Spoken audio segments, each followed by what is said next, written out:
당신이 잘못한 게 아닙니다. 당신은 다만 너무 오래 잘해줬을 뿐입니다. 착한 사람은 왜 항상 먼저 지쳐 떠나야 할까요? 배려하고 양보하고 이해해주던 사람이 어느 날 조용히 사라지면 남겨진 사람들은 말합니다. 내가 뭘 그렇게 잘못했는데? 하지만 잘못은 이미 저질러졌습니다. 단 한 번의 실수가 아니라 수백 번의 당연함으로요. 오늘 우리는 한 가지 진실을 직시하려 합니다.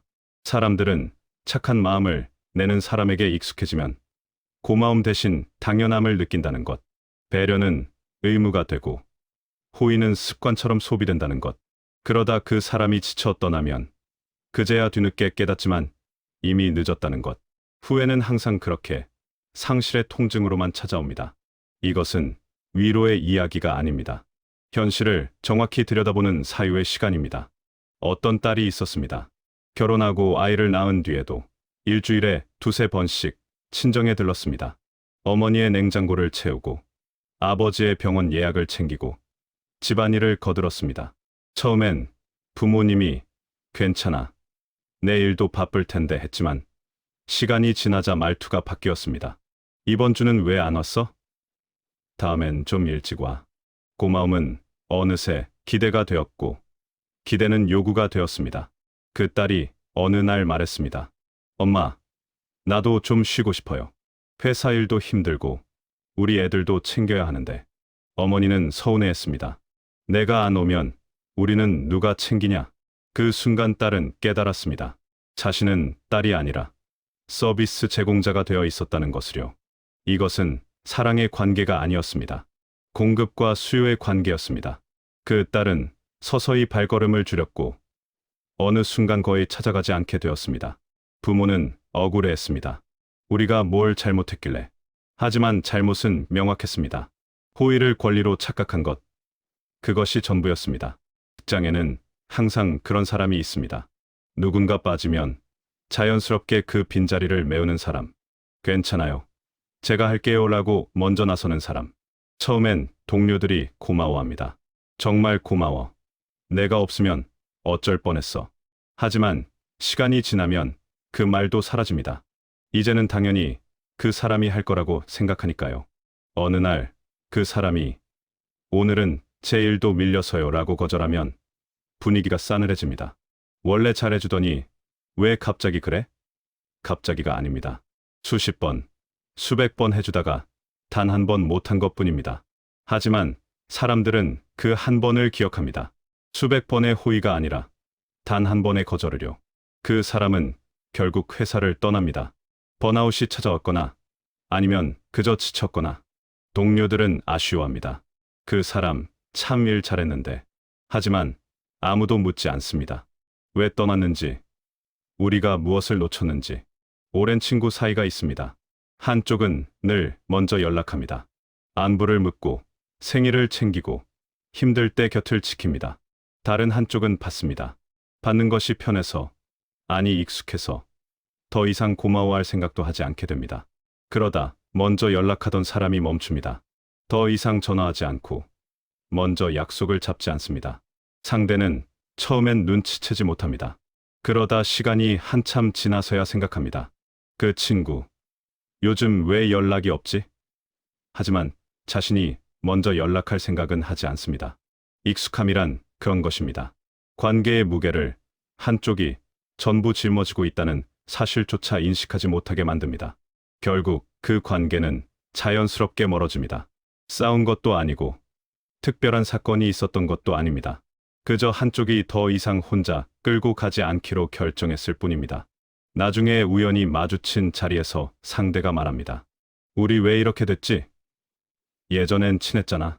하지만 그 사람은 알지 못합니다. 친했던 게 아니라 한쪽이 친하게 만들었다는 것을요. 19세기 독일의 철학자 아르투어 쇼펜하우어는 인간을 의지의 존재라고 정의했습니다. 여기서 의지란 단순한 욕망이 아닙니다. 그것은 맹목적이고 끊임없이 무언가를 원하는 근원적 힘입니다. 인간은 이 의지의 지배를 받으며 타인조차 자신의 욕구를 충족시키는 수단으로 전락시킵니다. 쇼펜하우어는 말했습니다.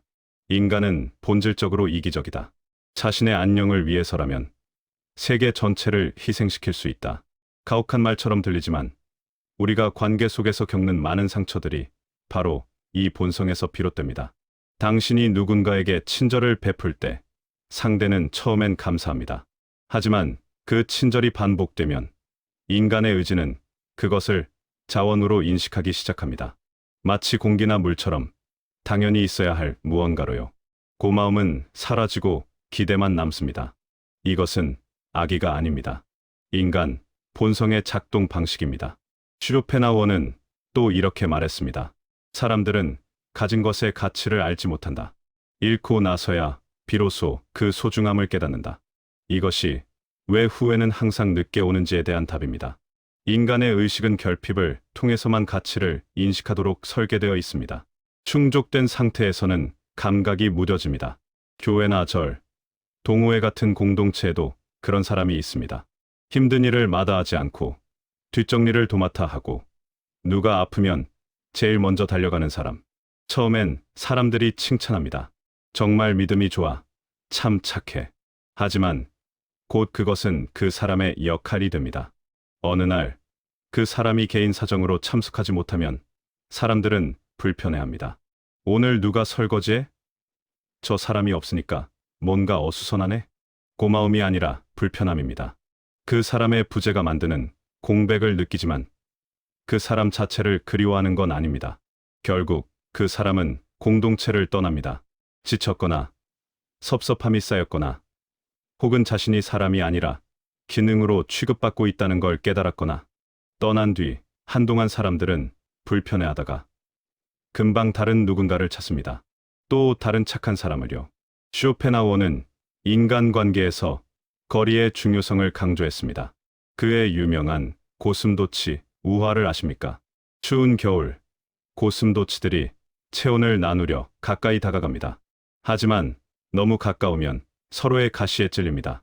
그래서 적당한 거리를 유지해야 합니다. 따뜻함을 나누되 상처받지 않을 만큼의 거리. 인간관계도 마찬가지입니다. 쇼펜하우어는 말했습니다. 존중은 친밀함에서 오는 것이 아니라 적절한 거리에서 온다. 역설적이게도 너무 가까워지면 상대는 당신을 존중하지 않게 됩니다.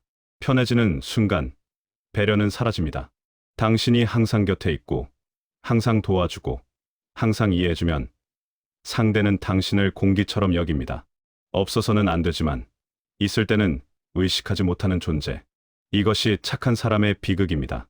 너무 잘해줘서 오히려 가치를 인정받지 못합니다. 슈로펜하우어가 말한 또 다른 진실이 있습니다. 사람은 필요를 느낄 때만 타인의 가치를 인식한다. 당신이 떠나기 전까지 당신이 얼마나 많은 것을 해왔는지 아무도 세지 않습니다. 당신이 사라진 뒤 그 빈자리가 얼마나 큰지 느끼면서야 비로소 깨닫습니다. 하지만 그 깨달음은 진정한 반성이 아닙니다. 대부분은 단지 불편함입니다.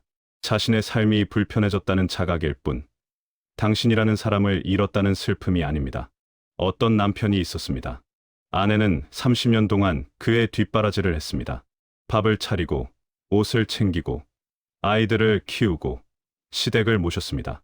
남편은 일만 했습니다. 돈을 버니까 그것으로 충분하다고 생각했습니다. 아내의 수고는 당연한 것이었고 감사할 대상이 아니었습니다. 아이들이 다 키운 뒤 아내가 말했습니다. 나도 이제 내 인생을 살고 싶어요. 남편은 당황했습니다. 갑자기 무슨 소리야? 갑자기가 아니었습니다. 30년 동안 쌓인 공허함이 마침내 입 밖으로 나온 것뿐입니다. 아내는 자신의 방을 따로 쓰기 시작했고 취미 활동을 하러 다녔고 남편의 식사를 매번 챙기지 않았습니다. 남편은 서운해했습니다. 우리가 이렇게 남남처럼 살아야 해? 하지만 그는 지난 30년 동안 아내를 남남보다 못하게 대했다는 사실을 몰랐습니다. 결국 아내는 떠났습니다.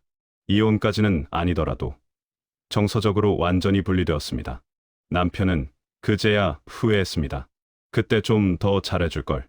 하지만 그 후회는 아내를 향한 것이 아니었습니다. 편안했던 자신의 삶을 향한 그리움이었습니다. 직장 상사와 부하 직원의 관계에서도 같은 패턴이 보입니다. 어떤 직원은 야근을 마다하지 않습니다. 상사가 부르면 주말에도 출근하고 급한 일이 생기면 자기 일을 미루면서까지 돕습니다. 상사는 처음엔 고마워합니다. 식사라도 사주고 칭찬도 합니다. 하지만 시간이 지나면서 그 고마움은 기대로 바뀝니다. 이 일 급한데 내가 좀 해줘. 명령이 아니라 부탁의 형태지만 사실상 거절할 수 없는 압력입니다. 그 직원은 거절하지 않았으니까요. 한 번도. 어느 날 그 직원이 이직을 합니다. 상사는 놀랍니다. 왜? 여기서 불편한 게 있었어? 불편한 게 없었던 건 상사였습니다. 그 직원은 수년간 불편을 감수하며 상사를 편하게 해줬습니다. 하지만 그 사실은 직원이 떠난 뒤에야 새로운 직원이 그건 제 업무가 아닌데요 라고 말하는 순간에야 깨닫게 됩니다. 쇼펜하우어는 이렇게 말했습니다. 동정심은 인간이 가진 유일한 도덕적 동기다. 하지만 대부분의 사람들은 이 동정심조차 제한적으로만 발휘한다. 사람들은 자신이 불편할 때만 타인의 고통을 인식합니다. 타인이 조용히 소진되고 있을 때는 알아차리지 못합니다. 착한 사람의 문제는 바로 여기에 있습니다. 그들은 소리 없이 지쳐갑니다. 불평하지 않고 힘들다고 말하지 않고 그저 묵묵히 해냅니다. 그러니 주변 사람들은 알 길이 없습니다. 아니, 알려고 하지 않습니다. 편안함을 유지하는 것이 더 중요하니까요. 쇼펜하우어의 의지 철학으로 보면 인간은 근본적으로 자기 보존과 만족을 추구합니다. 타인의 희생 위에 자신의 편안함이 있다면 그 구조를 유지하려고 합니다. 무의식적으로라도요. 이것은 악의가 아닙니다. 그저 생존 본능입니다. 하지만 이해한다고 해서 용서해야 하는 것은 아닙니다. 그리고 용서한다고 해서 그 관계를 계속 유지해야 하는 것도 아닙니다. 감정 노동을 하는 사람들이 있습니다. 가족 안에서 분위기 메이커 역할을 하거나 친구 그룹에서 항상 갈등을 중재하거나 직장에서 팀의 사기를 북돋우는 사람. 이들은 자신의 감정을 뒤로하고 다른 사람의 감정을 살핍니다. 처음엔 사람들이 고마워합니다. 내가 있어서 다행이야. 하지만 시간이 지나면 그것이 그 사람의 특성으로 굳어집니다. 원래 저 사람은 밝잖아. 저 사람은 원래 누구랑도 잘 지내. 그 사람도 힘들 수 있다는 생각은 하지 않습니다. 어느 날 그 사람이 지쳐서 웃지 않으면 사람들은 어색해합니다. 왜 그래? 무슨 일 있어? 진심, 어린 걱정이라기보다는 익숙한 패턴이 깨진 데 대한 당혹감입니다. 그 사람이 항상 밝아야 자신들도 편하니까요. 결국 그 사람은 서서히 거리를 둡니다. 모임에 덜 나가고 연락을 줄이고 예전처럼 적극적으로 나서지 않습니다. 사람들은 섭섭해합니다. 요즘 왜 저래? 예전 같지 않아. 하지만 예전이 지속 가능하지 않았다는 것, 그 사람이 자신을 소진하며 만들어낸 모습이었다는 것은 생각하지 못합니다. 괜찮아를 입에 달고 사는 사람들이 있습니다. 누가 약속을 취소해도 괜찮다고 하고, 자기 차례가 밀려도 괜찮다고 하고, 손해를 봐도 괜찮다고 합니다. 정말 괜찮아서가 아닙니다. 갈등을 피하고 싶어서, 미움받고 싶지 않아서, 혹은 그냥 피곤해서 그렇게 말합니다. 사람들은 그 말을 액면 그대로 받아들입니다. 괜찮대. 다행이다. 그 뒤에 숨은 감정은 살피지 않습니다. 왜냐하면 괜찮다고 했으니까요.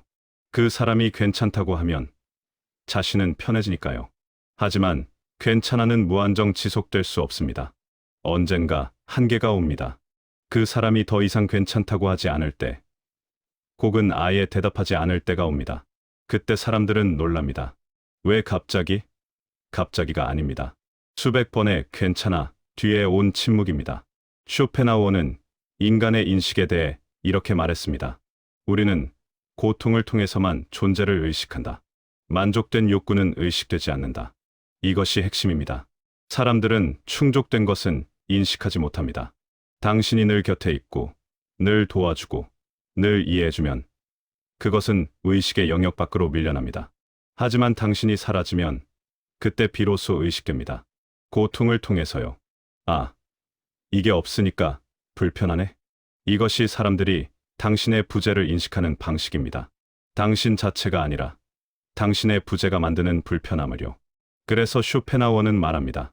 세상은 우리의 표상이다. 사람들은 타인을 있는 그대로 보지 않습니다. 자신의 필요와 욕구를 투사해서 봅니다. 당신이 친절하면 당신을 친절 공급원으로 봅니다. 당신 자체가 아니라 당신이 제공하는 기능으로 봅니다. 이것은 쓸쓸한 진실입니다. 하지만 직시해야 합니다.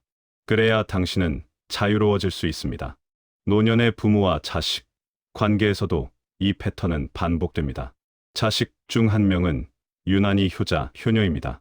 형제자매들은 각자 바쁜 삶을 살고 그 한 사람만 부모를 돌봅니다. 병원에 모시고 가고 집안일을 거들고 명절이면 음식을 준비합니다. 처음엔 부모도 형제들도 고마워합니다. 내가 있어서 다행이야. 하지만 시간이 지나면 역할이 고정됩니다. 부모는 그 자식에게만 의지하고 다른 형제들은 어차피 저 사람이 다 하니까 하며 손을 놓습니다. 어느 날 그 자식이 지쳐서 말합니다. 나도 힘들어요. 다른 형제들도 좀 나눠서 했으면 좋겠어요. 부모는 섭섭해합니다. 내가 그동안 잘해줬는데 이제 와서 왜 그러니? 형제들은 미안해하는 척하지만 결국 달라지는 건 없습니다. 결국 그 자식은 선을 긋습니다. 할 수 있는 만큼만 하고 나머지는 다른 사람들이 알아서 하도록 놔둡니다. 부모는 원망합니다. 배은망덕하게. 하지만 배은망덕한 건 누구일까요? 한 사람의 헌신을 당연하게 여긴 쪽이 아닐까요? 쇼펜하우어는 도덕에 대해 냉소적이었습니다. 그는 말했습니다. 인간의 행동은 도덕이 아니라 이기심, 악의, 동정심 중 하나에서 비롯된다. 그리고 대부분은 이기심이다. 가혹한 말이지만 관계의 불균형을 설명하는 데는 정확합니다. 사람들이 당신의 호의를 당연하게 여기는 것은 악의가 아닙니다. 이기심의 자연스러운 발현입니다.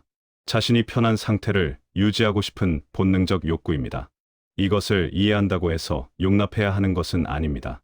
하지만 이해하면 덜 상처받습니다. 그들은 당신을 싫어해서 그런 게 아닙니다. 당신을 존중하지 않아서도 아닙니다. 단지 인간이라서 본능적으로 자신의 안녕을 우선시하기 때문입니다. 쇼펜하우어의 말대로 각자는 자신의 세계의 중심이다. 하지만 당신도 당신 세계의 중심이 되어야 합니다. 타인의 세계에서 조연으로 살다가 소진되어 사라지는 것이 아니라 당신 자신의 주인공으로 살아야 합니다. 직장 동료들 사이에서도 비슷한 일이 일어납니다. 어떤 사람은 자기 일만 하고 정시에 퇴근합니다. 다른 사람의 일에 관여하지 않고 도움을 요청받아도 그건 제 업무가 아니에요 라고 분명히 합니다. 사람들은 그를 차갑다고 생각하지만 큰 불만은 없습니다. 애초에 기대하지 않았으니까요. 반면 항상 도와주는 사람은 다릅니다. 한 번 도와주면 다음에도 도와줄 거라는 기대가 생깁니다. 거절하면 왜 갑자기 그래? 라는 반응이 나옵니다. 도와준 것은 기억하지 못하고 거절한 것만 기억합니다. 결국 착한 사람만 손해를 봅니다. 선을 긋는 사람은 편안하게 일하고 선을 긋지 못하는 사람은 번아웃에 시달립니다. 공평하지 않습니다. 하지만 이것이 현실입니다. 쇼펜하우어는 이렇게 말했습니다. 삶은 고통이다. 욕구는 충족되지 않으면 고통이고 충족되면 권태다. 착한 사람의 비극은 바로 이 권태에 있습니다. 당신이 채워주니까 사람들은 권태를 느낍니다. 더 이상 감사하지 않고 더 이상 노력하지 않습니다. 당신이 모든 것을 해결해 주니까요. 부부 관계에서 한쪽이 항상 양보하는 경우가 있습니다. 다툼이 생기면 먼저 사과하고 의견이 다르면 상대 뜻을 따르고 불편한 일은 자기가 감수합니다. 관계를 지키기 위해서입니다. 상대는 처음엔 고마워합니다. 우리 와이프 남편은 이해심이 많아. 하지만 시간이 지나면 그것이 당연해집니다. 더 이상 양보를 고마워하지 않고 오히려 양보하지 않을 때 화를 냅니다. 평소엔 다 들어주더니 왜 오늘은 그래? 어느 날 양보하던 사람이 멈춥니다. 이번엔 당신이 양보해 주세요. 상대는 당황합니다. 우리가 이렇게까지 해야 해. 그냥 내가 한 번만 더 양보하면 되잖아. 한 번만 더. 그 말은 항상 한 번만 더입니다. 끝이 없습니다. 결국 양보하던 사람은 깨닫습니다. 이것은 사랑이 아니라 편안함을 위한 착취였다는 것을, 관계를 지키기 위해 자신을 지우고 있었다는 것을, 그리고 결정합니다. 더 이상은 안 된다고. 쇼펜하우어는 사랑에 대해서도 냉정했습니다. 그는 말했습니다. 사랑은 종의 번식을 위한 자연의 속임수다. 낭만적이지 않습니다. 하지만 그는 또 이렇게 말했습니다. 진정한 존중은 상대의 자유를 인정하는 데서 온다. 당신을 진정으로 사랑하는 사람은 당신의 희생을 당연하게 여기지 않습니다. 당신도 한계가 있다는 것, 당신도 쉬어야 한다는 것, 당신도 자신의 삶을 살아야 한다는 것을 인정합니다. 그래서 요구하지 않고, 강요하지 않고, 배려합니다. 하지만 당신의 호의를 소비하는 사람은 다릅니다. 당신의 한계를 인정하지 않습니다. 당신이 힘들다고 말하면 나도 힘들어라고 답합니다. 당신이 쉬고 싶다고 하면 나는 언제 쉬었어? 라고 반문합니다. 당신의 고통을 인정하면 자신의 편안함을 포기해야 하니까요. 이런 관계는 지속될 수 없습니다. 한쪽이 소진되어 무너지거나 아니면 결국 떠나게 됩니다. 사회생활에서도 마찬가지입니다. 모임에 가면 항상 회비를 대신 내주는 사람이 있습니다. 다음에 갚을게. 하지만 그 다음은 오지 않습니다. 한두 번이면 괜찮습니다. 하지만 그것이 반복되면 그 사람은 지갑 역할로 고정됩니다. 어느 날 그 사람이 이번엔 각자 내요라고 하면 분위기가 싸늘해집니다. 왜 갑자기 그래? 평소엔 잘 사주더니 평소에 사준 것은 기억하지 못하고 오늘 안 사준 것만 기억합니다. 결국 그 사람은 모임에 나가지 않게 됩니다. 사람들은 섭섭해합니다. 그 친구 요즘 왜 안 나와? 하지만 자기들이 왜 그 사람을 지치게 만들었는지는 생각하지 않습니다. 쇼펜하우어는 우정에 대해 이렇게 말했습니다. 진정한 우정은 극히 드물다. 대부분의 관계는 상호 이익의 교환이다. 냉소적으로 들리지만 당신이 겪은 많은 배신과 실망을 설명합니다. 사람들은 당신이 주는 것을 좋아합니다. 하지만 당신 자체를 사랑하는 것은 아닙니다. 당신이 주는 것이 멈추면 관계도 멈춥니다. 이것이 당신이 떠난 뒤 아무도 찾지 않는 이유입니다. 당신이 그리운 게 아니라 당신이 제공하던 편안함이 그리운 것입니다. 이것을 깨닫는 것은 고통스럽습니다. 하지만 필요합니다. 그래야 당신은 진짜 관계와 가짜 관계를 구분할 수 있습니다. 당신을 사랑하는 사람과 당신의 기능을 소비하는 사람을 구분할 수 있습니다. 어떤 사람은 자기 감정을 숨기고 삽니다. 화가 나도 참고, 슬퍼도 참고, 지쳐도 내색하지 않습니다. 강한 사람으로 보이고 싶어서 혹은 다른 사람에게 짐이 되고 싶지 않아서입니다. 사람들은 그 사람을 믿고 의지합니다. 저 사람은 강하니까 괜찮을 거야. 하지만 강한 사람은 없습니다. 강한 척하는 사람만 있을 뿐입니다. 그 사람도 무너질 수 있다는 것, 그 사람도 위로가 필요하다는 것을 아무도 생각하지 않습니다. 어느 날 그 사람이 무너집니다. 갑자기 눈물을 쏟거나 폭발하거나 혹은 조용히 사라집니다. 사람들은 놀랍니다. 저 사람이 왜 저래? 평소엔 안 그랬는데. 평소가 이미 한계였다는 것을 아무도 몰랐습니다. 쇼펜하우어는 말했습니다. 고통은 긍정적이지만 행복은 부정적이다. 우리는 고통이 있을 때만 그것을 느끼고 행복은 고통이 없는 상태일 뿐이다. 이것이 왜 사람들이 당신의 헌신을 알아차리지 못하는지 설명합니다. 당신이 모든 것을 잘 돌보면 사람들은 고통이 없는 상태를 경험합니다. 그리고 그것을 당연한 상태로 여깁니다. 행복을 느끼는 게 아니라 그저 편안함을 느낍니다.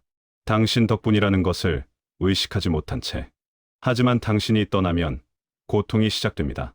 그때 비로소 의식합니다. 아, 저 사람이 이렇게 많은 일을 하고 있었구나. 하지만 그 깨달음은 감사가 아닙니다. 자신의 불편함에 대한 자각일 뿐입니다. 후회는 항상 늦게 옵니다. 왜일까요? 쇼펜하우어는 답합니다. 인간은 자신의 욕구가 좌절될 때만 현실을 직시한다. 당신이 곁에 있을 때 사람들은 현실을 직시할 필요가 없습니다. 모든 것이 충족되니까요. 당신이 떠나야 비로소 결핍을 느낍니다. 그리고 그 결핍이 고통으로 다가올 때 뒤늦게 후회합니다. 그때 더 잘해줄 걸. 하지만 그 후회는 대부분 진심이 아닙니다. 진심으로 당신을 그리워하는 것이 아니라 당신이 제공하던 편안함을 그리워하는 것입니다. 당신이라는 사람이 아니라 당신의 역할을 그리워하는 것입니다. 그래서 그들은 변하지 않습니다. 당신이 돌아오면 다시 똑같이 대할 것입니다. 진정한 후회는 어떤 모습일까요? 자기 행동을 반성하고 왜 상대가 떠났는지 이해하고 자신이 달라져야 한다는 것을 깨닫는 것입니다. 하지만 대부분의 사람들은 이 단계까지 가지 않습니다. 그들의 후회는 내가 뭘 잘못했지?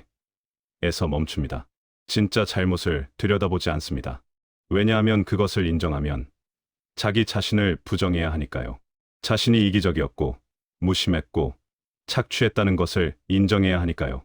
그래서 대부분은 합리화합니다. 내가 그렇게까지 잘못한 건 아니잖아. 저 사람도 좀 예민한 거 아냐? 시간이 지나면 괜찮아질 거야.